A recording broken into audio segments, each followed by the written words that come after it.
가급적 끝내려 봐요. 최초로 가급적 끝내. 너무 많은데 막 시험 문제 다 가르쳐줘가지고 막 어떻게 제점 할지 했는데 가나다 순으로 답안지를 정리하다 보니까 안 돼야 했습니다.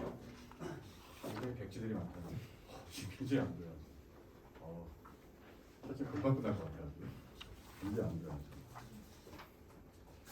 50분 내내 뭔가 쓰는 것 같으면서 지금 쓰고 했는데 뭐였지? 정체가? 어쨌든 이번 주 내에서 성적을 다 알려드립니다.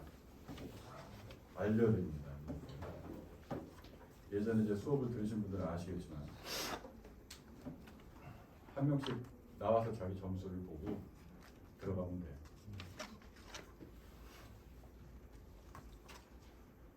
이렇게 손바닥에 써줘. 그래서 1, 2, 3등까지는 상을 수여하도록 하겠습니다. 누굴까 궁금하네요. 오늘도 이제 지난 시간에 이어가지고 도덕적 K를 하겠습니다. 수학적으로 좀 어려운 모임이 되겠죠. 더군다나 이제 여러분이 이제 수리경제학이나 사회과학과 수학을 들으시면 아시겠지만 이제 이 두 개가 있을 때 이때에 예를 들면 이제 최적화를 어떻게 하냐 이 문제. 그러니까 이게 1학년 때 사회과학과 수학, 2학년 때 수리경제학 해서 3, 4학년 과목 때 스무드하게 이게 가야 되는데 전혀 스무드하게 가지 않는 경제통계분석, 그래 계량경제학 스무드하게 가야 되는데 계량경제학에서 또 내가 경통부를 가르치고 있는 이 슬픈 현실. 이것도 마찬가지로 수리경제학에서 내가 물어봤어요. 그렇지 않아도 이거 들으신 분들한테 이거 배웠대. 그래서 이게 이제 저번에 이게 쿤터커 조건이 여기 지금 쿤하고 터커란 사람입니다. 쿤터커 조건이 있고 이게 이제 보통 이제 여기 라그랑지안 이렇게 있잖아요. 이게 내가 물어보니까 김정일 교수님은 미시경제학 가지고 가르친다고 하더라고요. 라그랑지안을. 그래서 당연히 이제 배워야 되는 건데 요즘에 하도 이제 수학들을 싫어하니까. 근데 이제 우리는 해야 되겠지. 그래서 쿤터커 조건을 이제 이용한, 그러니까 제약 조건에 부등식이 있거나 그 다음에 우리의 결정 변수, 우리가 초이스하는 어떤 선택 변수에 부호의 제약이 있거나, 지금 이 문제 같은 경우에는 보험에 가입한 사람이 자기가 이제 그 사고가 날 확률이나 그다음에 사고가 났을 때 손실의 규모에 자기 행동을 통해서 이 영향을 미칠 수가 있는 상황이거든요. 그렇기 때문에 심지어 보험에 가입한 사람은 그 위험을 회피하려는 노력을, 왜냐하면 그게 비용이 들어가니까, 비용이 전혀 하지 않으려는 그러한 그 동기도 있다는 말이지. 그래서 예전 같으면 이게 그냥 무조건 어떠한 양의 값을 갖는 노력을 한다. 그리고 그걸 통해서 손실이 발생하는 확률에 영향을 미친다라고 되어 있지만 여기서는 지금 가장 극단적인 경우에 아예 노력을 하지 않는 그런 상황도 있을 수가 있다. 그랬을 때 다시 한번 지난번도 말씀드렸지만 제약 조건에 부등호가 있거나 우리가 지금 뭘 선택해야 되냐면 보험 가입자는 어떤 노력, 그러니까 위험을 회피하려는 노력을 이제 해야 되는데 그 노력의 수준을 이제 정한단 말이에요. 근데 이게 이 정하는 이 변수의 부호의 제약이 있는. 그러니까 지금 이 상황에서는 이 노력이 이러한, 그지? 뭐 의무의 값을 취할 수 없는, 마이너스 노력이라는 게 있을 수 없는 이런 상황이라면은 이러한 제약 조건으로부터 인해 가지고 이런 쿤터커 조건을 통해서 두 가지 상황, 그러니까 V가 0이나 어떤 양의 값을 취하는 그러한 상황에 간다.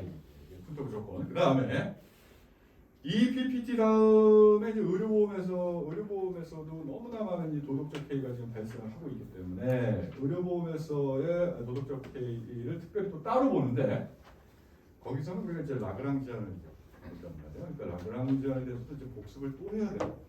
이런 이제 상황이 되는 거죠. 그래서 이제 우리가 푼터코 조건을 얘기를 했을 때 지난번에 이 기대 효용을 I가 정해져 있다, I가 고정돼 있다. 왜냐면 I와 V를 동시에 결정을 사실은 현실적으로는 하지만 보험가입자가 내가 도대체 얼마만큼의 위험을 회피하려는 노력을 할 것이며 그다음에 얼마만큼의 내가 보험에 가입을 해야 되는지, 그러니까 V와 I를 동시에 사실은 결정하는 게 가장 현실적인 모형이지만 극도로 어려운 모형이기 때문에 일단 I를 고정시켜 놓고 우리가 지금 도덕적 K에 초점을 맞추기 위해 가지고 V를 결정하는 거지. V를 적절한 수준에서 결정함으로써 이거를 극대화하려고 하는 거죠. 그래서 이때 일개 조건을 따라 가지고 요거를 V에 대해서 미분을 하게 되면은 이렇게 된다라는 것까지 우리가 이제 지난번에 배웠단 말이지. 그 보통 때 같으면 어떻게 됐어? 이게 일개 조건이니까 이거 영어로 넣으면 되겠네라고 하지만 이게 지금 그렇지가 않단 말이야. V가 음수를 가질 수 없다는 조건을 명확하게 주목을 해가지고 그냥 단순히 영어로 놓고 V에 풀 수가 없단 말이지. 풀 수가 없어. 지난번 그림이 굉장히 중요한 거지. 그런 데에서의 이 최적화 조건은 특히 극대화 문제, 우리가 여기 보는 이제 기대형 극대화 문제니까 이렇게 걸쳐 있는 상황에서는 이제 0이 될 수밖에 없고 0이 되면은 이렇게 지금 우하향하는 기울기가 나온단 말이지.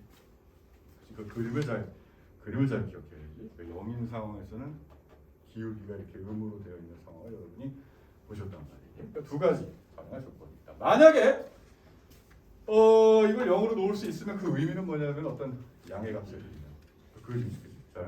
양의 값을 갖는 어떤 V가 있을 수가 있는. 그 두 가지 가능한 경우가 있다라는 거죠. 그 두 가지 가능한 경우. 보통 이 영의 값을 취하는 경우에 이제 이게 모서리해라는 표현을 많이 씁니다. 모서리해, 코너 솔루션. 그다음에 이 경우에 어떤 우리가 통상적으로 보았듯이 일개 조건 0으로 놓고 어떤 V가 그 0이 아닌 그 범위 안에 있는 어떤 그 양수일 때 이걸 갖다 내부해, 인테리어 솔루션이라고 해요. 수학적으로. 그러니까 일반적으로는 수학적 최적화의 문제에서 내부를 많이 구하게 되는데 이렇게 우리가 특수한 상황에서는 코너 솔루션, 모서리해를 가질 수가 있는 모서리해. 이제 인식이 되네 저희가 저거. 모서리해를 가지게 되는 그런 상황이 이제 돼. 또 얘랑 친하니? 친한 거 아니야? 옆에. 네. 잘 알아? 저또 내니? 괜찮네. 착해? 사람은 착해? 이게 모서리해다. 이런 경우는 여러분이 이제 미시경 대학에서 또 이제 많이 모서리해 예를 들자면 우리가 이제 소비자 극대화 문제를 다룰 때 이런 효용 함수를 봤단 말이지, 그지? 그러니까 무차별성이 이렇게 생긴 게 있잖아요. 무차별성. 그지? 함수야? 무차별성이 이렇게 생길 때 어떤 이게 효용 함수야 이게?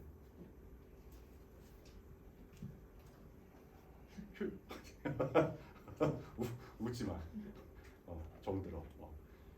그러니까 무차별 곡선이 이렇게 직선인 경우 이거 어떤 효용함수?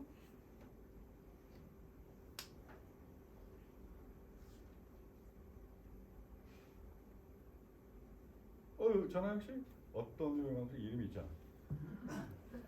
응? 무차별 곡선이 이렇게 생겼어. 들으면 알 것 같아. 들으면 알 것 같아. 그렇지, 들으면 알아. 되지? 무차별 곡선이 어떤 효용함수? 동훈아! 네. 어떤 효용함수? 서로가 완전된 체제. 일단 나와야 되는 거야. 실망해. 공부 잘하는 줄 알았어. 물론 공부 잘한다고 해서 좋은 사람은 아니야. 근데 어쨌든지 간에 이게 완전 대체제.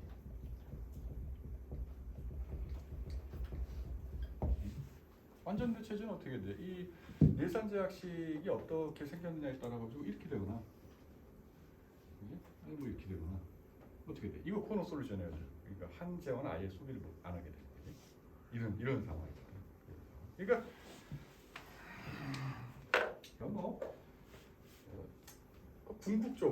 궁극적으로 뭐 어차피 우리가 경제학을 모른다고 해서 죽는 건 아니고 다 살게 돼 있어. 잘 먹고 잘 자게 돼 있거든. 근데 좀 학교 다닐 때 좀 신경 써서 이거 공부해야 되는 거 아닙니까 이거? 다닐 때만큼 알아야 되는 거 아닙니까?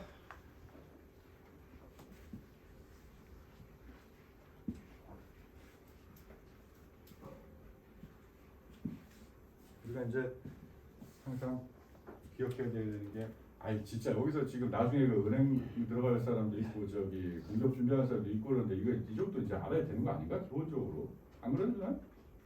어떻게 생각해요? 이 특수한 거, 어차피 여러분도 아시다시피 그 시험에는 특수한 거 위주로 나오잖아요, 그죠?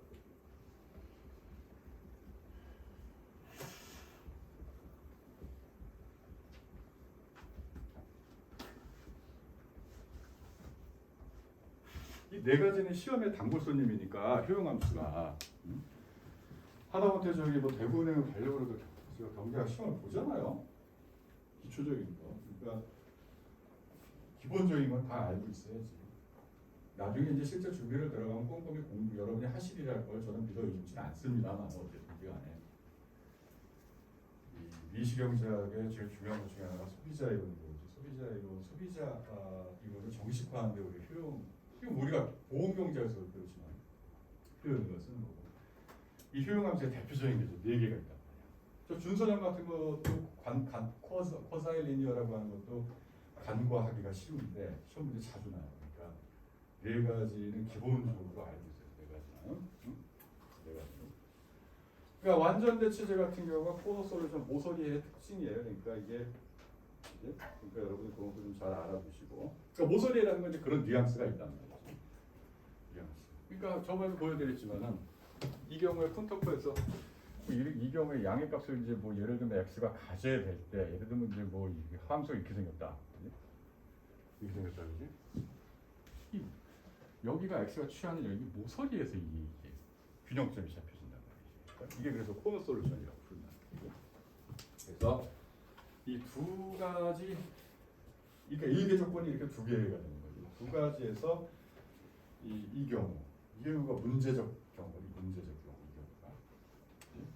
이거는 V가 0인 모서리해, 모서리에 있단 말이야. 모서리해를 묘사한다. 그래서 이게 직관적으로 보면 이제 V가 이미 0인 상태 속에서 그치 늘어나면 이게 기대형이 감소하기 때문에 최적은 0에서 이루어져요. 그러니까 최적은 사실 이거를 그림 보시면 알겠지만 최대값은 어딘가 여기 있거든, 여기 최대값은. 근데 이게 음의 값을 취할 수가 없으니까 기껏해야 이게 최적이지. 최대로 가능한 거다. 이 얘기를 하고 있는 거지. 그리고 하나는 이제 우리가 지금 잘 알고 있는 일개조건을 0으로 놓고 그런 양의 값을 가는 V를 구하는 거. 이런 것들이 우리가 통상적으로 보고 이름을 이제 보통 내부에다 인테리어 솔루션이라고 한다. 여기서 이제 우리가 흥미로운 거는 요 경우예요, 요 경우. 이게 이제 에포트가 저기 위험을 회피하려는 노력을 전혀 안 하는 상황이거든 지금. 이 경우에 이게 어떤 식으로 우리가 정식화할 수 있느냐? 도덕적 개의지 그러니까. 그래서 앞에 식에서 마지막 두 항이라고 한다면은 이제 요 부분이죠, 요 부분을 우리가 기대 회공을 한번 미분한 거로 쓰면은 이렇게 간략하게 정리가 될 수 있겠다. 여러분이 여기서 알아셔야 되는 거는 요것의 부호가 뭐다? 시정아, 이 부호가 뭐냐? 내가 갈 힘도 없어요. 때리러 갈 힘도 없어. 요거 부호?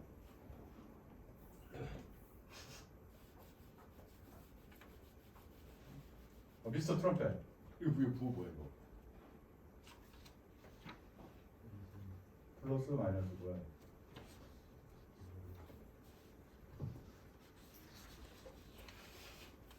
자, 이 그림을 봤을 때, 자 V가 늘어날 때 파이가 줄어. 그러면 뭐가 플러스 마이너스? 그지? V가 늘어날 때 V가 마이너스. 네? V가 늘어날 때 파이가 감소하다. 기울기가 두고 있다. 음수. 통상적인 경우 V1이 V2보다 작아. 그러니까 음수. 그치? 사고가 났을 때의 효용, 기대용이 아니라 사고가 났을 때 효용이 그 안에 보면은 마이너스 L 플러스 I가 있잖아. 그러니까 전담보가 아니면은 L이 I보다 크기 때문에 이게 이거보다 작다. 그치? 마이너스. 통상도. 그러니까 사실 정확히 얘기하면 마이너스 혹은 0. 그치? 마이너스 혹은 0. 그랬을 때 이거랑 곱하면 어쨌든지 간 0인 경우를 제외하고는 플러스. 우리가 알다시피 기대 효용을 갖다가 W를 한번 미분하게 되면 요 플러스. 플러스. 그러니까 전체적으로 마이너스. 그러니까 플러스 마이너스. 플러스 빼기 something. 이렇게 돼 있잖아요. 플러스 빼기 something. 여기서 이제 진짜 이제 흥미로운 경우 이게 뭐지? 자. 계속적으로 반복적으로 얘기하자. V1과 V2. 그러니까 사고가 났을 때의 효용과 사고가 나지 않을 때, 사고가 났을 때의 효용과 사고가 나지 않았을 때의 효용이 같은 경우가 딱 하나 있잖아요. 전담보에. 그러니까 이게 저거를 뜯어보면은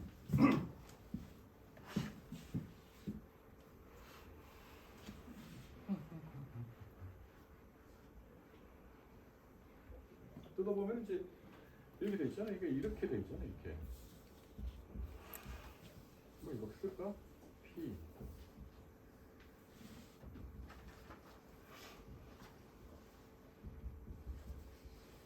하고 이제 이거잖아. 그러니까 이제 이 경우가 W2고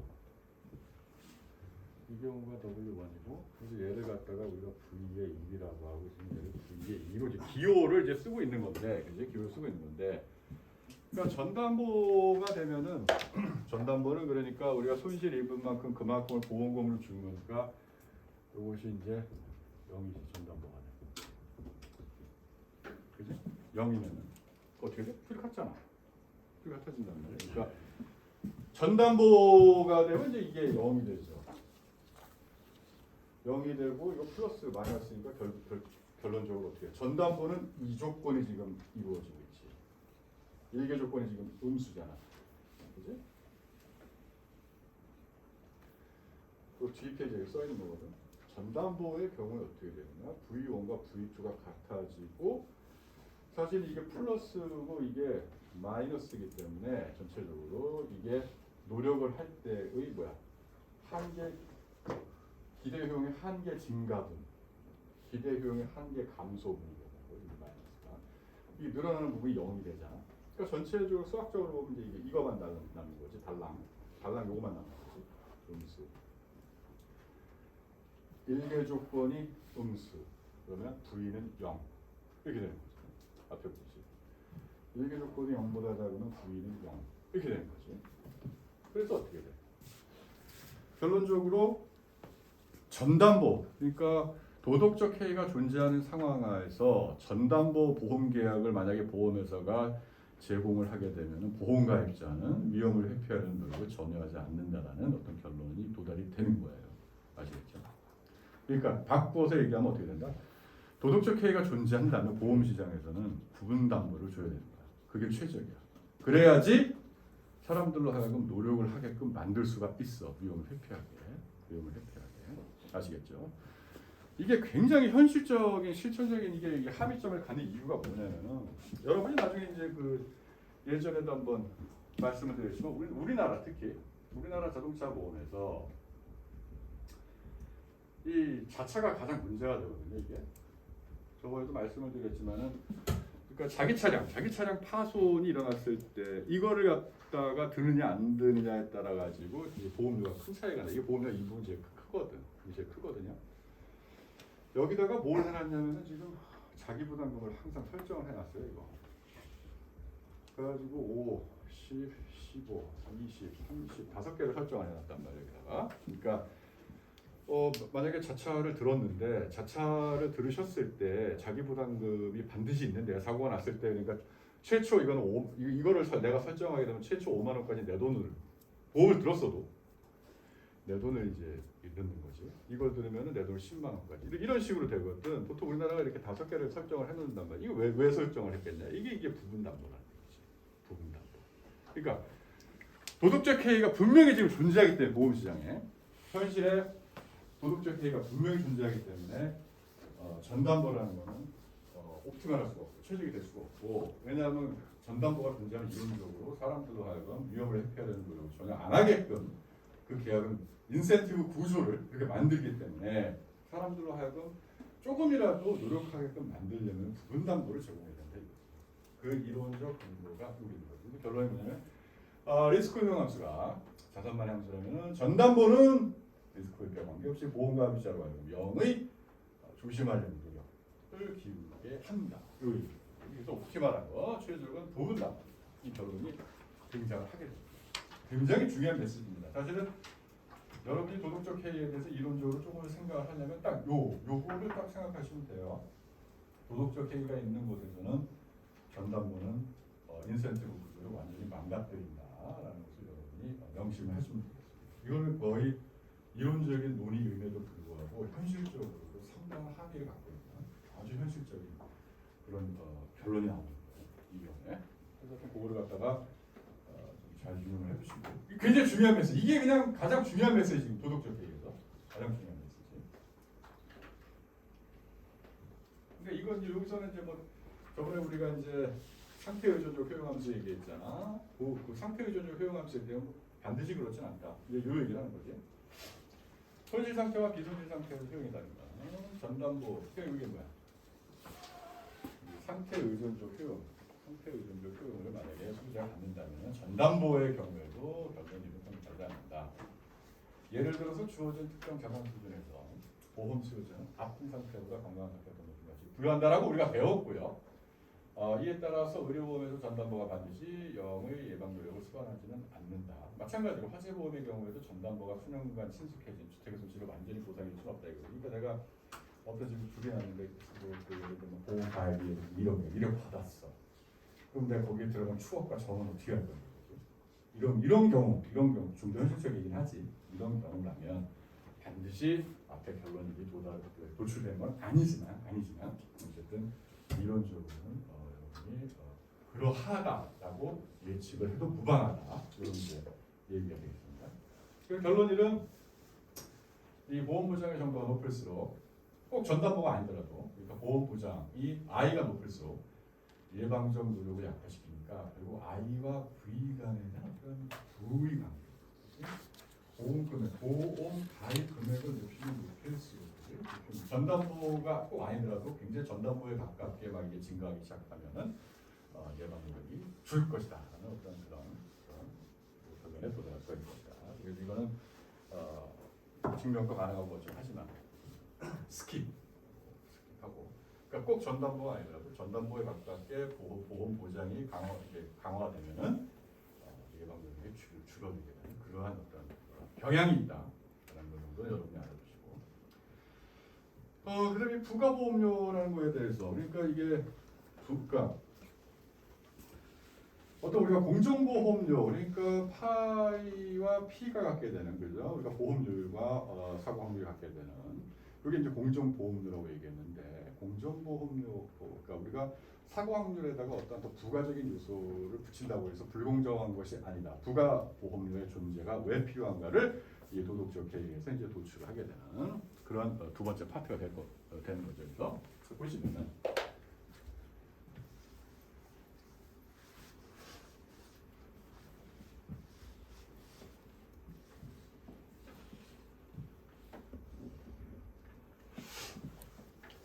여기 보면은 이제 보험료에 대한 영향으로 도덕적 해이가 존재한다면 보험료에는 이제 어떠한 영향이 있겠느냐, 그지?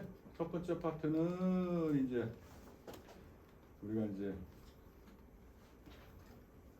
이런 이론적 구조화에서 그지? 도덕적 해이가 존재하면 전담보는 인센티브 구조를 망가뜨린다는 그런 결론에 도달한 거고 구체적으로 그렇다면 도덕적 해이가 존재한다면 보험료에는 이제 어떤 영향을 미치겠느냐? 부가보험료라는 게 존재한다는 게 이제 주요 메시지야. 부가보험료. 그러니까 공정보험료를 넘어서는 거기에 부가되는 부가보험료의 존재가 불가피하다는 그러한 결론에 도달하는 것이 두 번째. 보험료에 대한 영향이 어떻게 되냐?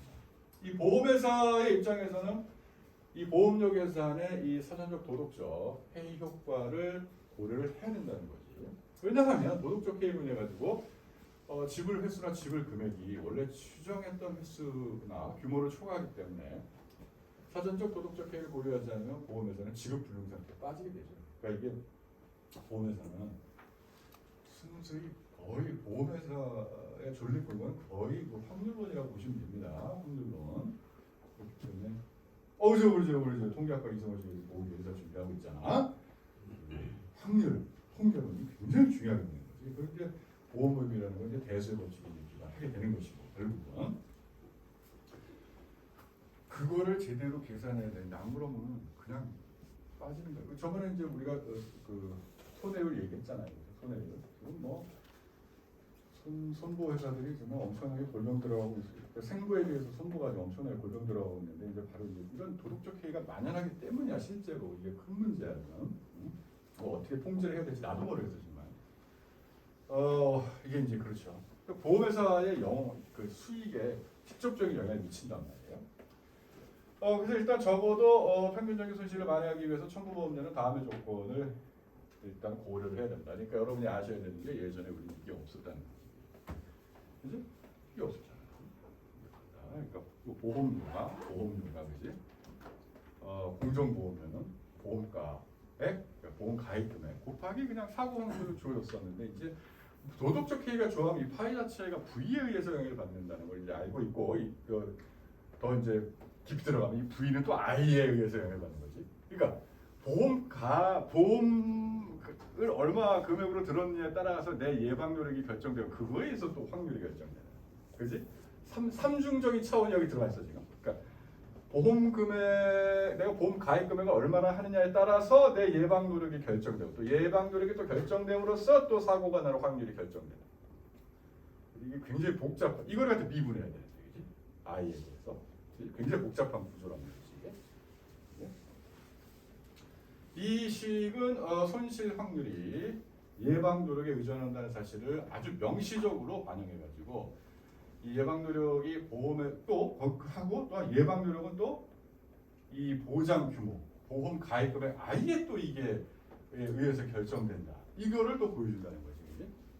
I가 V를 결정하고 V가 파이를 결정하는. 그러니까 이전에 지금 도덕적 해이가 없던 상황과는 굉장히 달라. 차원이 굉장히 복잡한 차원이란 말이지. 그래서 추가적인 보장, I의 어떤 증가가 이 사전적 도덕적 해이를 유발할 수 있다는 것을 문제고 이 구입 보장의 규모에 따라서 보험료를 당연히 설계하는 것이 합리적인데 그렇다면 이제 어떻게 되느냐? 이 보험료가 보험료는 I에 따라서 I의 변화에 따라서 이게 어떻게 변화하는지를 보려면은 이 덩어리 자체를 갖다가 I에 대해서 한번 미분을 한번 해봐야 된다 이거지. 이게 하면 이렇게 된다는 얘기야. 해보면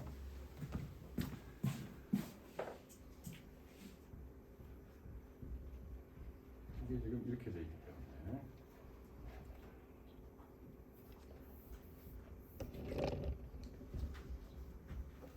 이렇게 돼 있지, 그렇지? 일단 이거는 외관상 공정보험료 8 곱하기 I. 이 파이가 되게 복잡해. 이 파이 안에 지금 이 함수를 이렇게 되어 있는 거지. 그러니까 이걸 갖다가 만약에 I에 대해서 우리가 미분을 하게 된다면은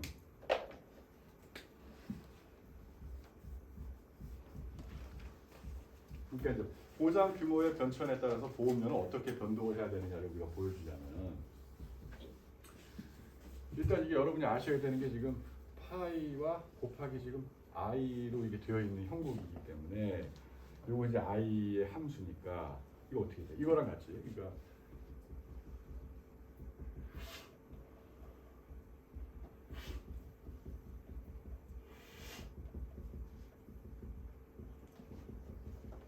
요거랑 같이 고배 미분이란 말이야 지금 형태가. 그러니까 I를 갖고 있는 거 곱하기 이 I를 갖고 있는 거 이게 고배 형태거든. 고배 형태. 자, 이거를 감안하면 첫 번째 일단 요거를 미분하면 i를 미분하면 요거만 남지 지금. 그러니까 이거를 i에 이렇게 돼 있잖아 이렇게 사실. 그러니까 이거를 갖다가 만약에 i에 대해서 미분하면 어떻게 돼? 파이 i 곱하기 1이 있지 1 플러스 어떻게 돼? 파이에 i에 이렇게 되는 구조거든. 요거죠, 그지? 요거죠. 그래서 이거를 미분해 보면은 곱하기 1 플러스 이제 더럽게 복잡해 저기. 이게 지금 i는 있고 얘를 갖다 이제 i에 대해서 미분하게 되면 어떻게 된다는 얘기야. 이게 i가 변화하면서 v에 영향을 주고 v가 또 변화를 하면서 결국은 파이에 영향을 주고 이런 구조가 되는 거지, 그지? 이렇게. 그러면서 이 i 덩어리 오고 그대로 있고. 그러니까 이 부분이 뭐야? 저 파이를 갖다 i에 대해서 미분한 부분이지. 이 부분이.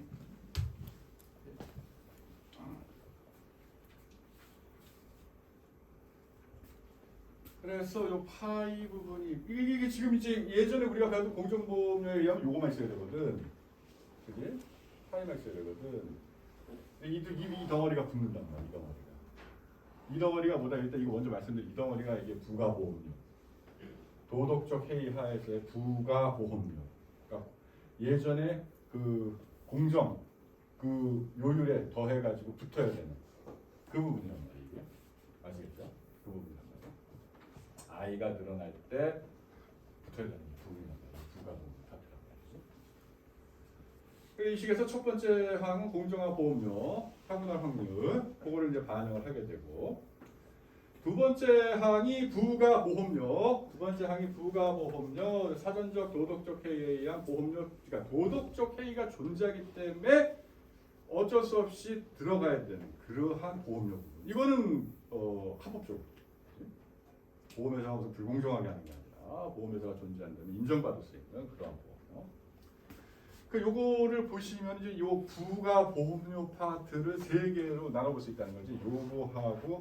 요거하고 이 i하고 세 개가 붙어 있는 거지. 세 개가 붙어 있는 거란 말이야. 그래서 요 부가 보험료 부분은 요 세 개에 따라서 이제 어떻게 변동을 하느냐, 요거를 이제 본다는 얘기지. 그래서 예방 노력이 더 효과적일수록, 그지? 근데 부호 한번 볼까? 이거 부호 뭐? 트럼펫. 부호 뭐 이거?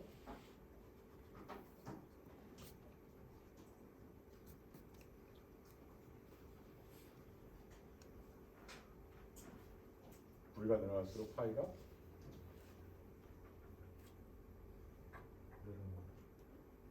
저까지 때려갈 시간이 없네. 똑같은 거 물으면 아까는 마이너스밖에 왜 대답을 못해. 왜 플러스야? 이게 소리 지르지 말아야지. 예전에 강의평가에만 그런 것도 올라오더라고. 수업가 갑자기 소리 지르면서 깜짝 놀래 죽겠다. 이게 막 써있더라고 강의평가에. 죄송합니다 여러분. 앞으로 안 할게. 사과할게. 그거는 우리가 아까 봤잖아요. 그치? 예방 노력이 늘어날수록 사고날 확률이 줄니까. 그거 마이너스잖아. 마이너스. 요거 보험 가입 금액이 늘어날수록 노력을 잘 안 하잖아. 이게 마이너스 플러스. 이게 전체적으로 플러스. 플러스 부가보험료가 마이너스가 될 수는 없잖아. 그지? 마이너스 플러스 전체적으로. 그러니까 여기 나오는 거는 그래서 괄호 안에 이 절대값 기준으로 다 마이너스, 두 개는 다 마이너스이기 때문에. 그치? 그래서 예방 노력이 더 효과적일수록 덩어리 자체가 큰 거지. 마이너스인데 덩어리가 클수록 첫 번째 거. 그리고 만약에 도덕적 해이가 더 뚜렷할수록, 도덕적 해이가 뚜렷하다는 건 보험가입 금액이 늘수록 예방 노력이 적어지니까 이게 커질수록. 그 다음에 보장 아이가 더 포괄적일수록 마지막 부분이지. 그럴수록 부가보험료는 커진다. 이 얘기입니다. 그래가지고 우리가 보험료에는 도덕적 해이가 또 어떻게 고려가 돼야 되는가? 도덕적 해이가 존재한다면 부가보험료는 또 어떻게 보험료는 어떻게 고려가 돼야 되느냐? 그 메시지는 불가피하게 부가보험료의 존재가 필요하다. 부가보험료의 존재가 필요하다. 필요하다는 이게 이제 두 번째 메시지가 되겠습니다. 도덕계획에서. 그러니까 전담보는 자원배분에 있어서 비효율적이다. 두 번째 보험료 측면에서는 부가보험료가 존재해야 됩니다. 이것이 두 번째 큰 메시지가 되겠습니다. 그러니까 너무 수학적 모형에 현혹되지 말고 여러분이 지금 여기서 주고 있는 메시지가 뭔지, 보험시장에 주고 있는 메시지가 도덕적 계획가 존재할 때 어떤 메시지를 제공하고 있는지를 여러분이 명확하게 인식을 하면 그걸로 되겠다 이거지. 그래서 정리를 해보면 사전적 도덕적 계획은 공정보험료에 증가가 된 보험 보장에 대해 부진적으로 추가 보험료를 요청한다. 이 부가보험료 존재가 보험 담보량 구매 감소를 가져오고 따라서 예방 노력의 유인을 높이며 사전적 도덕적 폐의를 제한하게 된다. 그러니까 사실은 둘 다 공이 뭐야? 전담보를 피해야 된다 이거지. 효율적인 자원배분을 위해 가지고. 도덕적 폐의가 존재한다면, 도덕적 폐의가 존재한다면, 아시겠죠? 그런 메시지가 되겠다. 그렇게 해서 일단 사전적 도덕적 폐의에 대해서는 여러분이 좀 처음 보는 분도 있겠지, 많은 분들이 어쨌든 뭐 푼터코 조건이라는 굉장히 상수한 최적화 조건도 보고 어쨌든 같고요. 그다음에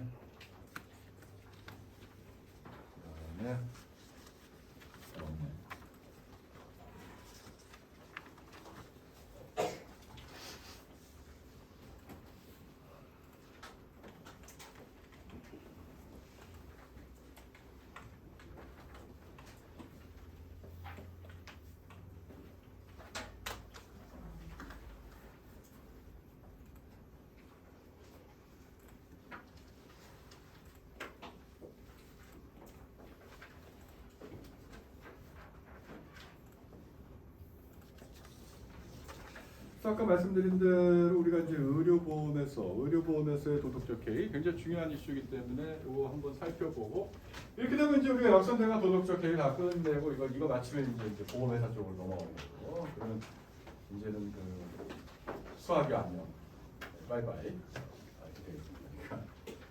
마지막 이제 여기도 만만치 않 터프해야 되겠다. 만만치 않 수학적으로.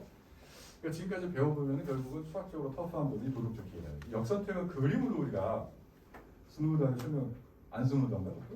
네, 어쨌든 스무드하게 설명할 수 있다고 나는 생각하는데 어쨌든 도덕적 계획은 좀 수학적으로 좀 빡빡하게 굉장히 좀 엄정하게 입증이 된다. 여러분도 아시다시피 제가 계속 강조를 해드리듯이 지금 우리가 살고 있는 대한민국 사회에서 가장 큰 문제가 지금 의료 부분입니다. 경제적으로도 마찬가지예요. 우리나라 의료 부분이 어느 나라나 우리나라 꼭 우리나라만의 문제 같은데 그게 아니고 세계 어느 곳에서나 마찬가지로 우리나라에서도 의료 부분이 가장 큰 문제입니다. 그래서 지금 가장 심각한 경제 문제입니다. 심각한 경제 문제이기 때문에 계속 강조를 해드리는 거예요.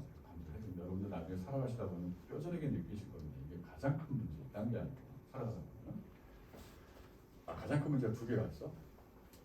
일단 사기꾼들을 조심해야 되고 두 번째 건강을 조심해야 되고 두 가지가 굉장히 얼마 전에 신문 기사에 내가 몰랐어. 근데 우리 이제 코미디언 이용식 씨 있잖아. 맨날 아침마당 나와가지고 나 어떻게 하고 그러길래 나는 잘 몰랐는데 오른쪽 눈이 안 보인다고 그래. 실명해가지고. 실명 왜 했냐면 살이 쪄서. 이게 나와서 조심해야 돼. 이게 우리가 예전에도 배웠지만 건강은 이게 돌이킬 수가 없어요. 이게 실명을 하게 되면 끝나는 거야 그걸로. 굉장히 극도로 조심해야 돼. 그래가지고 오늘 아침에 또 나왔다. 이용식이 자기 딸하고 또 나왔어. 딸이 글쎄 그렇게 하드 트레이닝을 시킨대. 아빠 살 빠게 하려고. 그나마 많이 뺐다고. 조심해야 돼. 건강. 사기꾼은 내가 화나노라. 사기꾼 걸리면 그냥 죽여버려. 라고 얘기하면 안 되고. 제가 어제 밤에 자기 전에 내가 이런 걸 봤거든. 이 넷플릭스의 드라마인데 나중에 시간 되시는 분 한번 보시면 재밌을 거예요. 그러니까 저 크리미널 그 시리즈가 영국에도 있고 프랑스에도 있고 스페인도 있고 독일도 있어요. 4개국에서 만들어졌거든. 내가 어제 영국 걸 보는데 진짜 우리가 진짜 조심해야 된다. 어떤 게 나왔냐면은 평범한 어떤 가정주부, 그러니까 이게 크리미널이 뭐냐면 어떤 취조실에서 완전 취조실에서만 이루어져요 모든 그 촬영이. 그러니까 취조관이 있고 범죄 용의자가 와서 이걸로 있잖아. 이걸로 결국은 이 사람의 유죄를 밝혀내거든. 이런 게 있어. 재판도 가기 전에. 그래가지고 어떤 에피소드를 어제 하나 봤는데 어떤 평범한 가정주부가 어떤 용의자가 돼서 이제 잡혀왔어. 왜 잡혀왔냐? 이 사람이 페스티사이드, 그러니까 살충제라는 인터넷 사이트 운영하고 있어. 이렇게 뭘 하는 거냐? 사회에 벌레 같은 인간들을 잡아 죽여야 된다라고 이제 이 사람이 주장하는 그런 이제 사이트를 운영하고 있는 거야. 그래서 이 사람이 특히 어떤 사람들을 잡아 족치냐면은 소아 성애자들, 그러니까 아동들 성추행하는 이런 사람들을 잡기 위해 가지고 활동을 하는데. 이 사람 때문에 한 사람이 아동 그 성추행자로 이렇게 돼가지고 그 막 아내는 쓰러지고 딸은 막 테러 당하고 학교에서 이 사람은 막 회사 잘리고 이렇게 됐다? 이렇게 됐는데 나중 과정에서 드러나요. 그러니까 이 사람이 실제 그 추행자가 아니고 이 사람의 회사 동료, 이 사람과 컴퓨터를 같이 쓰는 사람이 바로 그거였다는 게 이제 드러났어요. 근데 이 용의자로 잡혀온 이 주부는 거의 정신병자 수준으로 하여튼 그런 놈들은 다 싸그리 때려 죽여야 되기 때문에 그런 놈들은 그게 돼도 상관없다라고 얘기했는데 이제 진짜 멍한 사람을 잡은 거지. 그래가지고 이제 깜빵을 가는 그런 얘기야. 그걸 보니까 무섭더라고. 어떤 사람이 확신에 차가지고 너무 확신에 차가지고 막 자기가 정의의 사도라고 해가지고 하는 거니까 너무 무서워. 오씨, 그냥 봐봐. 굉장히 재밌어. 이게 왜 나왔지? 하여튼 이게 왜 나왔지? 이 의료보험에서 이게 사기꾼, 살아가는 사기꾼하고 어쨌든 건강을 조심해야 돼. 그게 굉장히 조심해 살아가는 거. 자, 그래서 의료보험에서의 도덕적 양측면이죠. 우리 사회에서 지금. 국민건강보험이라는 사회보험 자체가 지금 운영이 되고 있고 그거를 갖다가 이제 보완하기 위해 가지고 일반 보험회사에서 제공하는 실손 의료보험이라는 게 두 개가 이제 존재하고 있는데 이 두 개가 전부 다 문제예요 지금 한국 사회에서. 이 도덕적 해이는 의료보험에서 상당히 중요한 이슈이다. 의료보험의 특징 중 하나는 의료보험의 특징 굉장히 중요해. 건강 손실이 발생한 후에 도덕적 해이가 발생할 수 있다. 건강 손실이 일단 발생을, 그러니까 어떤 내가 아파지고 난 다음에 도덕적 해이가 발생할 수 있다. 일반적으로 의료보험은 건강 손실이 발생하는, 그러니까 내가 아프게 된 이후에 그걸 치료하는 과정에서의 치료 비용을 이제 부담한단 말이야. 의료보험에서의 도덕적 해이는 그렇기 때문에 건강 손실 확률 요게 아니라 보험가입자가 지불한 이러한 치료 비용과 연관되어 있다. 이것이 일단 1차적인 키포인트가 되는 것이고, 또 하나의 중요한 이슈는 아까 계속적으로 말씀을 드리지만 건강 상태가 치료를 통해서 완전히 회복되지 않을 수도 있다. 슬픈 현실이에요. 않을 수도 있다. 이것도 내가 여기서 진짜 이거는 내가 진짜 꼭 이것도 내가 권해지만 동영상을 좀 권하려고 하는데 이채용 나중에 꼭 한번 읽어봐.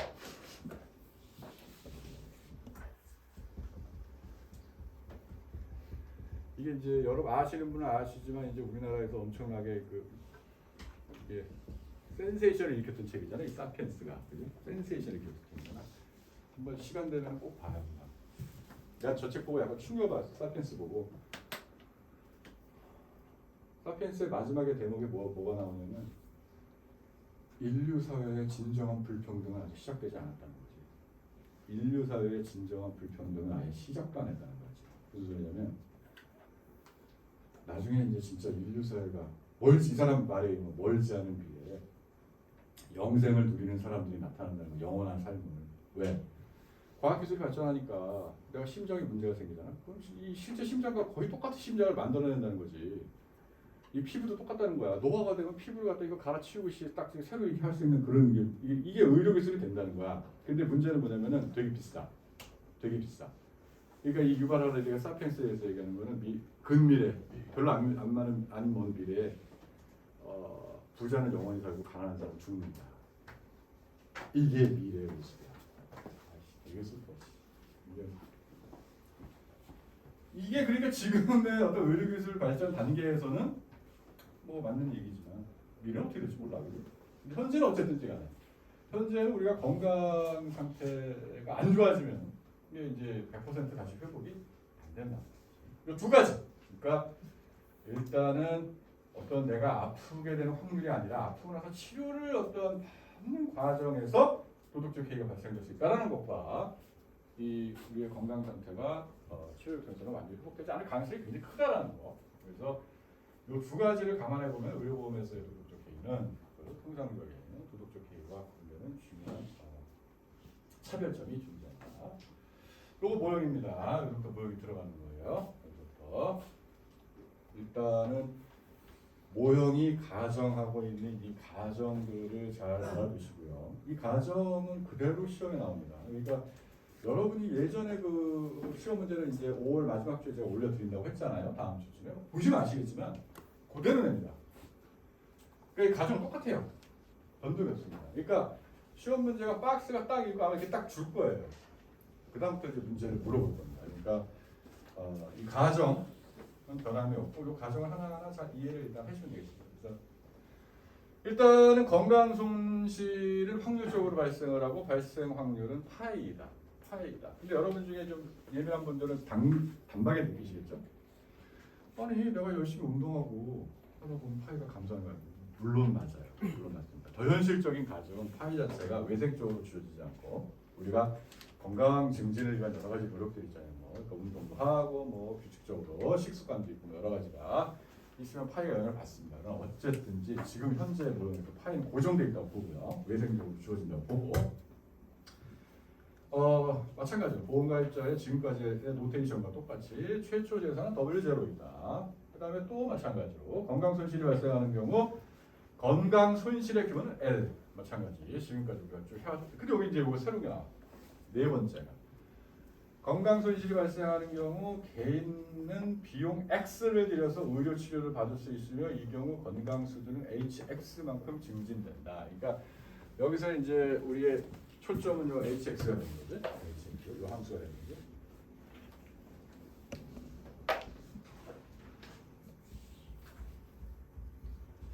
X의 비용을 들여가지고 아픈 다음에 회복을 위해서 노력을 하면은 어떠한 이 함수적인 관계에 의해서 이거 이제 헬스의 줄임말이겠지 뭐 함수적인 관계에 의해서 건강이 회복이 된다.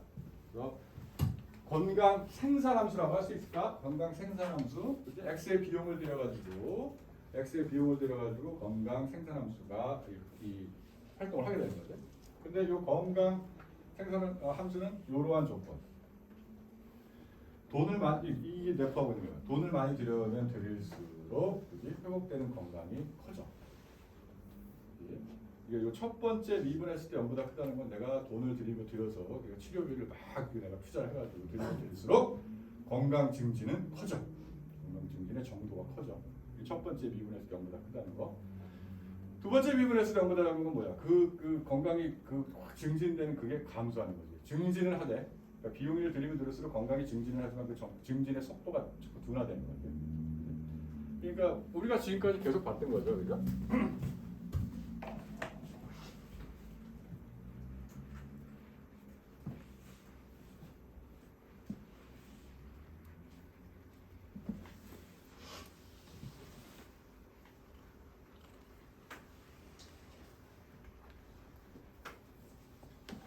이게 이렇게 생겼겠죠?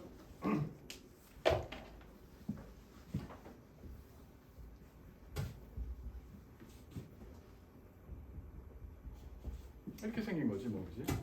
그러니까 첫 번째 미분했을 때 0보다 크고 두 번째 미분했을 때 0보다 작다면 이렇게 마찬가지로 이렇게 오목함수가 마찬가지 우리가 옛날에 효용함수 봤을 때처럼 이렇게 그러니까 비용을 들이면 내가 들일수록 그지 건강이 증진이 되긴 되는데 이 속도는 굉장히 늦어진다는 거지. 그러니까 어느 정도 되면은 쭉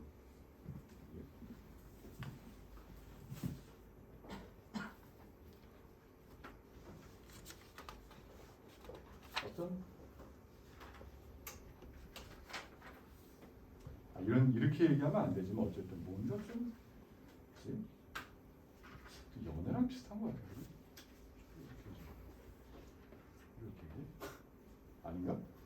자기는 이렇게 생겼어? 어? 이렇게 생겼어? 이렇지 않을까? 일반적으로 그런 비슷해. 그래서 건강 증진함도 이렇게 돼 있다. 이런 특성. 요거 일단 잘 알아두고. 그다음에 이제 보험가입자는 건강 상태가 결정나기 이전에 치료비를 담보하는 의료보험을, 그러니까 우리가 아프기 전에 들잖아요. 항상 의료보험이죠. 아프기 전에 일단 의료보험을 가입하게 됩니다. 여기 중요한 단서가 또 중요한 조건이죠. 이 보험은 공동보험, 코인슈런스다. 공동보험도 잘 알아둬야 돼. 공동보험 잘 알아둬야 돼. 현실에서 많이 쓰여. 현실에서. 저 영어로 얘기를 하면 이제 이게 코인슈런스거든요. 코인슈런스. 그래서 이제 사람마다 다른데요. 번역어가 보통 그냥 공동보험이라고 많이 쓰는 것 같습니다. 공동보험인데 뉘앙스가 다른 것과 약간 헷갈릴 여지가 있긴 하지만 어쨌든지. 그러니까 그러니까 손실이 내가 만약에 발생을 하게 되면은 그치? 일정 부분을 같이 보험자랑 내가 공동으로 부담한다는 거니까 보험료 자체를 아시겠죠? 보험 자체를 처음에 가입할 때 이게 같이가 않고 이게 코. 근데 요 경우를 보면은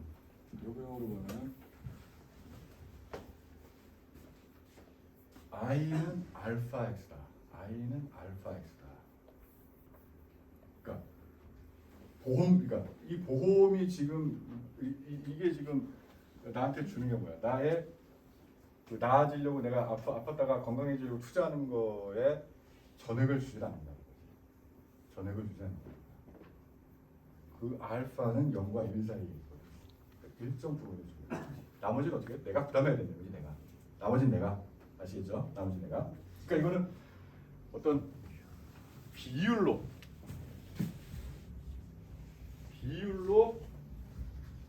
내가 나머지 부분을 감당을 하는 거죠. 나머지 부분을 감당하는 거죠. 공동 부분이. 그래서 보험 담보율은 알파 0과 1 사이. 그러니까 X. 내가 지금 아파. 그래서 이제 나중에 이제 건강해지고 싶어가지고 X라는 돈을 지출하고 그 X라는 돈과 관련해서 내가 보험금을 받아야 되거든요. 의료보험을 받으면은 거기 가입하면. 근데 이게 알파가 1이 아니라는 거지. 알파 1이 아니라는 거지. 0과 1 사이. 그러니까 내가 드린 의료비의 일정 부분을 돌려받는 거지. 나머지 부분은 내가 감수하는 거지. 내가 감수하는 거지. 이런 구조야. 그러니까 일종의 공동보험료. 정액적으로, 그지? 비율로. 정액 비율로. 그러니까 코인슈런스와 이제 혼동되는 많은 것이 이게 디덕터블이라는 거거든. 이게 우리가 아까도 얘기했지만 이건 자기 부담금이거든요. 네, 그러니까 두 가지가 현실에서 굉장히 많이 쓰인다는 거. 두 가지가. 코인슈런스는 실제로 들어간 거 비용의 일정 부분을 어떤 비율로 정해진 고정된 비율로 받게 되고, 이 경우는 어떻게 돼? 어떤 정액, 내가 선택한 디덕터블은 내가 감수하고 요거 뺀 나머지를 준다는 거지. 아시겠죠? 그래서 두 가지가 굉장히 많이 쓰인다는 거, 현실에서. 그래서 보험금 지급금이 그래서 내가 아플 때 건강을 내가 회복하기 위해서 투자한 의료 비용의 전액이 아니라 어떤 일정 부분을 돌려받기 때문에 실제로 이 보험료는 어떻게 된다? 파이 곱하기 i니까, 공정보험료 파이 곱하기 i니까, 근데 i가 어떻게 된다? 알파 x로 주어진다는 거. 지금 의료보험은 내가 돌려받는 게 내가 아플 때 치료받기 위해서 들어간 의료 비용과 관련해서 내가 돌려받는 거야. 아시겠죠? 그러니까 근데 전체가 아니라 알파의 비중, 그 x에서 그것만 내가 돌려받는다. 그러니까 전체 보험료는 파이 곱하기 i니까, i가 알파 x니까 결국 보험료는 파이 알파 x가 된다. 그러지? 파이 알파 x다. 아시겠죠? 파이 알파 x다. 그래서 요거 일단 이해하시고, 그다음에 이제 신문 기사가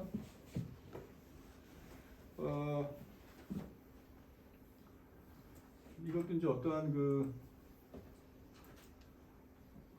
건강보험도 결국은 건강보험도 우리가 의료비 지출이 났을 때 바쁘다도 돌려주는 게 아니라는 거. 이것도 일종의 고정된 정액 비율로 돌려봤지. 그러니까 내가 여기 보시면 아시겠지만 요거 여러분 실손 보험료가 아니고 이제 사회보험이 국민건강보험에 예를 봤을 때 참 보시면 아시겠지만 보세요. 2011년, 12년, 13, 14, 15 쭉 해서 2020년까지 지금 통계가 나와 있는데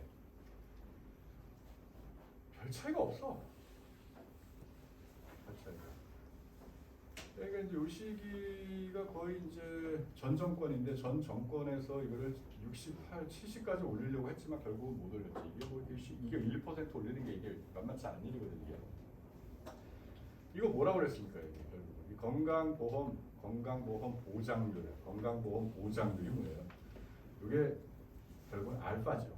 우리가 방금 전에 봤던 65.3, 그러니까 0.653.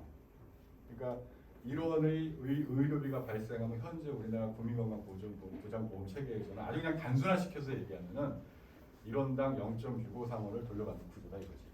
그러니까 이 알파가 국민건강보험에서는 이게 올리는 게 어떻게 보면 전 사회적인 몰라 여기 또 반대하는 사람도 있겠지 뭐. 사회보험이라는 건 굉장히 어떤 그 이데올로기적인 거기 때문에 그 논쟁의 이면에는 반대하는 사람도 있을 거야. 어떤 사람은 야 이거 100까지 가야 돼. 왜냐하면 지금 나라별로 여러분이 이제 OECD 통계에 들어가 보시면 아시겠지만 거기 통계가 있거든요, 다 전 세계적으로. 어떤 사람들은 뭐 얘기하겠지 이게 지금 영국 같은 경우에 98%까지 가 있단 말이지. 뭐 우리도 그렇게까지 가야 되는 거 아니냐 하겠지만 또 어떤 사람은 뭐 야씨 지금 세금 올라가는데 이게 미쳤냐 막 이러면서 이게 사회적 합의를 이루기가 상당히 어려운 문제죠. 이 율에 대해서. 근데 어쨌든 2011년 지난 한 10년 보면 크게 뭐 큰 변동은 없어요. 한 1~2% 차이. 거의 지금 아직도 100원당 한 70원이 안 되고 있는 이제 그런 의료비를. 근데 이제 이것도 확연히 달라요. 이게 이제 그러니까 여러분 나이 때하고 내 나이 때가 달라. 내 나이 때는 이거 되게 민감해. 난 지금 당장 의료비 지출 되게 많거든 지금. 올해 그 원천징 그 있잖아. 그래 올해 뭐야 그거? 연말이 아니고 연말정산. 야 연말정산 올해 딱 2월인가 딱 통장에 딱 꽂히는데 깜짝 놀랐어 진짜. 와 씨. 태어나가지고 나 이렇게 지금 세금으로 환급 받는 게 나 처음이야. 세금을 700만 원 돌려주대. 세금을 700만 원 받았습니다. 700만 원 받으면 또 씨 의료비가 4천만 원 나갔네. 씨. 나 같은 사람은 굉장히 민감합니다. 이게. 집안에 아픈 사람이 딱 등장하기 시작하면 누구나 이 문제에 관심을 가질 수밖에 없어요. 그러나 그 전에는 먼 나라 얘기야. 먼 나라 얘기. 너무 웃기는 게 어제도 연락이 왔는데 굉장히 친한 분 나랑 같이 이제 논문 쓰고 하는 친한 분이 이제 한양대학교 의대 교수가 있는데 그 어머니가 이제 지금 입원하신 지 한 25일 됐는데 와 대책이 없어요. 이게 저기 아프시면 이 간병 이게 자기 할 수 없잖아요. 이 간병비가 정말 간병비가 하루에 10만 원이야. 하루에 10만 원. 하루에 10만 원. 그러면은 그 양반도 지금 엄마가 병원에 25일이잖아. 250만 원 나간 거야 지금 간병비로. 우울해 씨. 어쨌든 그런 현실. 그러니까 요것이 여러분이 알아둘 것은 요것이 이제 아까 우리가 얘기했던 알파에 해당하는 것이다. 알파에. 그러니까 우리가 나머지 예를 들면 뭐 한 0.45% 정도. 1-알파는 우리가 내야 된다는 거지. 그러니까 감수를 해야 된다는 얘기지.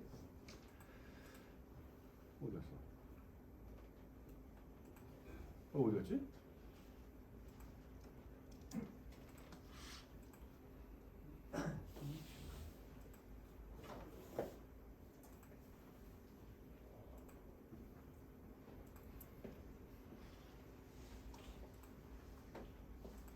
그렇다는 거. 봤고요. 그 다음에 항상 그래하듯이 이제 지금 보험가입자에게 주어지는 건 이제 계약이죠. 보험료와 보험금. 다시 한번 컨트랙트는 보험료와 보험금. 그죠? 이거로 구성되어 있는 거죠. 컨트랙트. 그래서 보험가입자가 일단 보험계약에 가입하고 치료비용 X를 선택하게 되면 이걸 잘 알아야 돼. 기대효용이 지금 어떻게 생겼는지. 도덕적 K에서 기대효용이 우리가 일반적으로 보는 것과 달랐었죠, 그죠? 그 안에 뭐냐면 마이너스 V 뭐 이런 텀들이 들어갔죠. 마찬가지로 여기서도 지금 문제 우리가 관심사는 X와 HX거든. 지금 기대효용에 지금 이 효용함수 안에 들어가 있는 게 뭔지를 잡아야 된단 말이지. 자, 요거 이제 이게 사고 안 났을 때, 우리 사고 났을 때. 근데 사전적 도덕적 K다와 마찬가지로 사고 났을 때 이 안에가 뭔가 복잡해 이게. 마찬가지로. 사고가 안 났을 때는 똑같이 앞에 거랑 W0-P 끝. 그지? 끝이란 말이야. 근데 여기 보면은 이제 사고가 그러니까 아프게 됐어 내가. 건강을 잃었어. 그러면 어쨌든 내 재산에서 의료보험 들었으니까 피보험료 나가고 손실, 재산상의 손실 이런 거 뭐 건강상의 손실이라고 할까? 손실 일어나고 그 다음에 내가 어떤 X를 드리면은 건강이 또 이만큼 증가돼서 이게 효용함수 들어가거든요. 그렇지? 그런 구조. 그 다음에 돌려받고 X에 대한 뭔가 돌려받고 그렇게 되는 거거든 이게. 그러니까 요 안에 거를 잘 알아야 되겠다. 요 안에 게 중요하다. 그러니까 시험 문제에서 내가 이걸 들진 않는단 말이에요. 그죠? 여러분이 기대효용을 정확히 쓰시고 출발을 하셔야 된단 말이죠. 그죠? 그러니까 내가 드리는 거는 여기까지예요. 여기까지 딱 드리고 그 다음부터 물어보기 시작한단 말입니다. 그래서 여러분이 기대효용을 정확히 쓰셔야 돼요. 정확하게 쓰셔야 됩니다. 예전 시험 문제 보시면 아시겠지만 hx를 아예 그냥 함수 형태로 줘요. 함수 형태로 줘버려요. 아니 구체적인 함수 hx라고 돼 있지 않고 뭐 eh든가 뭐 이런 거 eh는 아니겠지. 어쨌든 뭐 루트 h나 뭐 이렇게 주겠지. 이게 있어요. 그게 줍니다. 그러니까 예전 시험 문제 보시면 아실 거예요. 그렇기 때문에 요 안에를 잘 쓰셔야 된다는 거. 요 안에를 시험 문제에 준비를 하시려면은 요 효용함수를 제대로 써야 되겠다. 효용함수를. 저 도덕적 K는 보험가입자가 건강손실이 발생한 후 3주 효용을 극대화하기 위해서 치료 수준을 선택함으로 발생하니까 일단은 이 경우에 이거를 극대화합니다. 이 경우에 이거를 이 기대 효용 전체를 극대화하지 않고 이거를 일단 극대화합니다. 아플 때, 아프게 됐을 때. 그죠? 어차피 여기 보시면 X가 없어요. 그래서 요거를 갖다가 극대화한다는 거를 여기까지 하고 딴 얘기를 해야 되겠어. 이 다음에 논의가 여기 보시면 아시겠지만 이게 나오기 때문에 이 얘기를 오늘 하고 다음에 요거를 이어서 계속 할게요. 아시는 분도 있겠지만은 이거 내가 아는 건데 왜 또 해? 뭐 이런 분도 있겠지만은 모르는 분이 더 많을 것 같아가지고.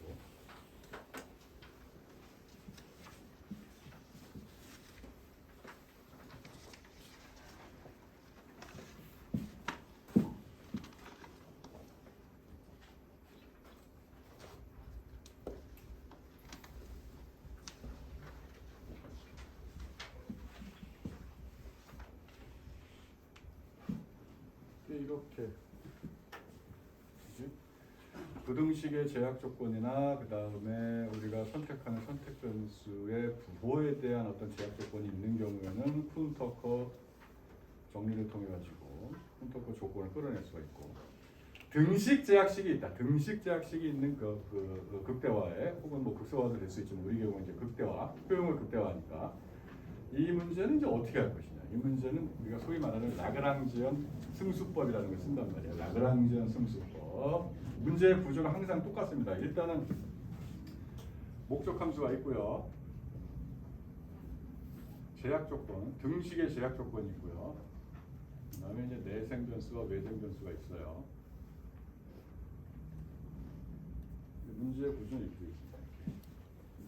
항상 예를 들어서 다시 한번 우리의 기본이 되는 미시경제학으로 넘어가면 여기에 일단 효용함수가 있고요.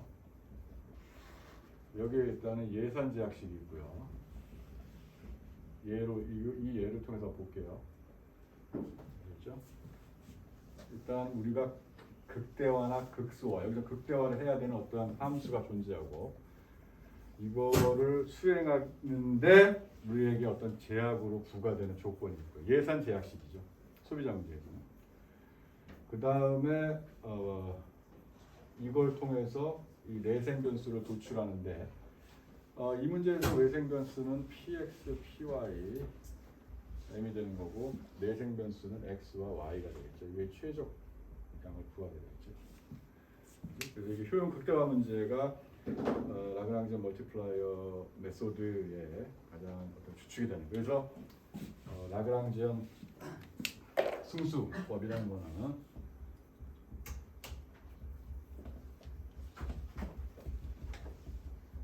라그랑지 승수법을 그것도 읽겠습니다.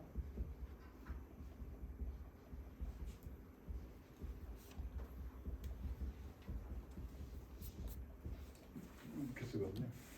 보통 이거를 나도 왠지는 몰라. 그냥 이렇게 L로 쓰자. 이게 이 라그랑지라는 사람이거든, 수학자. 이게 L을 여기서 따온 건데 이렇게 써요. 나도 왜 그런지 몰라. 이렇게 L로 안 써요. 이렇게 써요. 그래서 여기 목적 함수가 오고요. 여기 라그랑지 승수가 오고요. 어떤 람다가 여기 제약 조건이에요. 등식의 제약 조건. 여기다 등식을 걸었기 때문에 제약 조건에 등식의 제약 조건이죠. 이렇게 써요. 이렇게 쓰고 여기 한번은 우리가 이걸 구해야 되잖아. 이거 그지? 그러니까 이거를 x에 대해서 미분해서 0으로 놓고 y에 대해서 미분해서 0으로 놓고 마지막 라그랑지안 승수에 대해서 미분해서 3개 그렇게 해서 3개에 대해서 풀어요. 그럼 끝.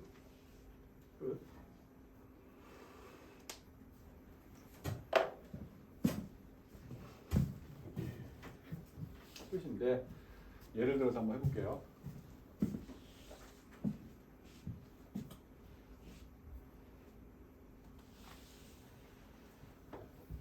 예를 들어서 해보면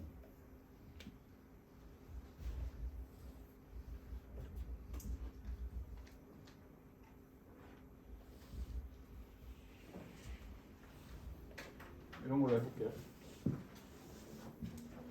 M은 머니, 돈, 예산.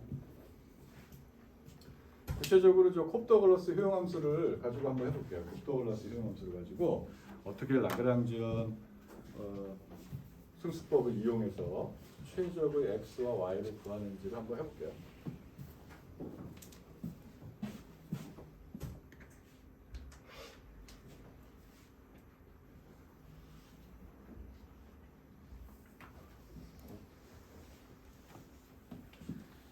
일단은 얘를 갖다가 이렇게 쓸 수 있다고 말씀드렸고요.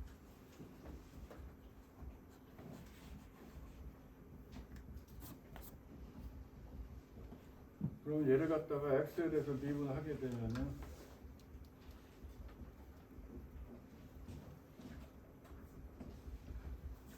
이거 그지?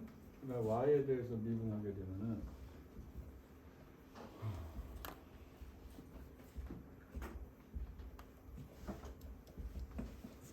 그다음에 람다에 대해서 미분하게 되면은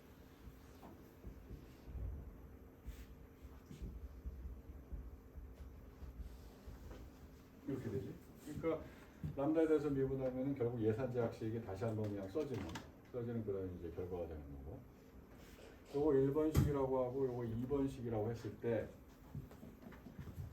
이걸 풀어야 될 거 아니야 이제?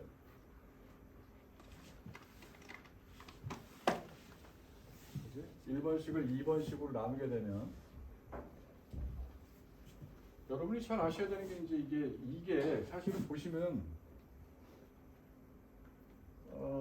1번식을 2번식으로 나누게 되면은 알파에 x 알파 마이너스 y-1 마이너스 알파에 1 마이너스 알파에 x 알파에 y의 마이너스 알파는 px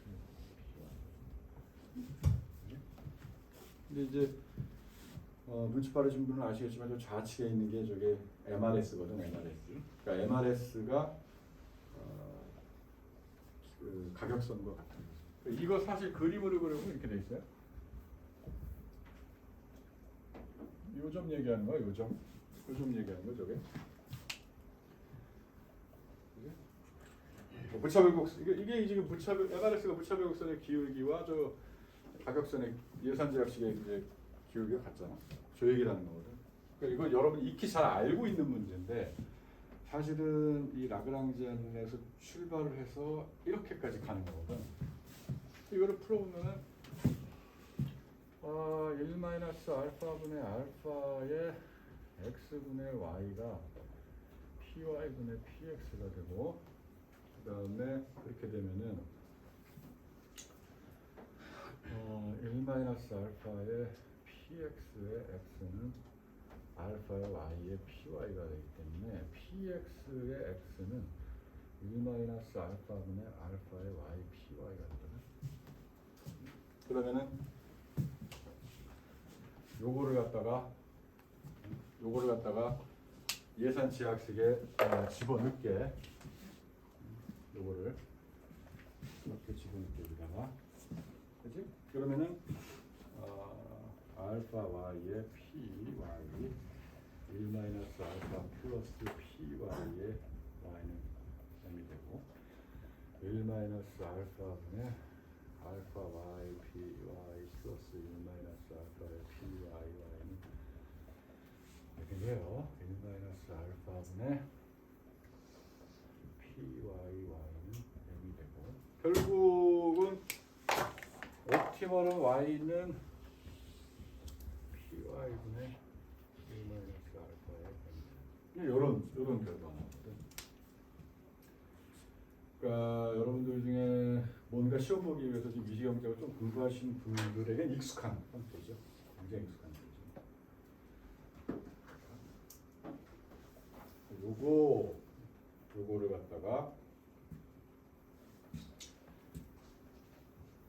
요거를 갖다가 다시 예산 제약식에 집어넣으면 x에 대해서 풀 수 있어.